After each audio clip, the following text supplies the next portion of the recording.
શાસ્ત્રો અનુસાર મહિલાઓએ ક્યારેય તેના પતિ સિવાય અન્ય કોઈ સાથે સમાન આસન અથવા એક જ વાહન પર બેસવું ન જોઈએ. આમ કરવાથી સ્ત્રીનું પાત્ર નષ્ટ થાય છે, જેના કારણે ઘરમાં વધતા જતા દુઃખ અને ગરીબી વધી રહે છે. તેથી ધ્યાનમાં રાખો કે પતિએ તેની પત્ની સિવાય અને પત્નીએ તેના પતિ સિવાય કોઈના સાથે બેસવું ન જોઈએ.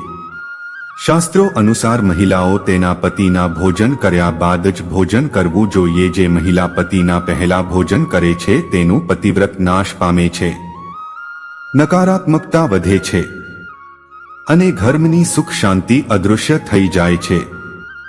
તેથી માતા લક્ષ્મીની કૃપા મેળવવા પતિ પત્નીએ એકબીજાનો આદર કરવો જોઈએ. માતા અન્નપૂર્ણાના આશીર્વાદ જેઓ તેમના પતિ પછી ખોરાક લે છે તેમના ઉપર હંમેશા મહેરબાન રહે છે. પતિ પત્ની બંનેએ એકબીજાની કાળજી લેવી અને એકબીજાની પ્રવૃત્તિઓ પર નજર રાખવી જરૂરી છે. પરંતુ એકબીજાને સમય આપ્યા વિના હંમેશા એકબીજાની પાછળ પડી રહેવું અશુભ છે. એકબીજાના ચરિત્ર ઉપર શક કરવાથી કુટુંબ બરબાદ થઈ જાય છે. તેના કારણે પતિ અને પત્નીએ એકબીજા સાથે કદી ખરાબ વર્તન ન કરવું જોઈએ. તો મિત્રો, આ કેટલાક કાર્યો હતા જેનો પતિ અને પત્નીએ હંમેશા ધ્યાનમાં રાખવો જોઈએ. ધન્યવાદ.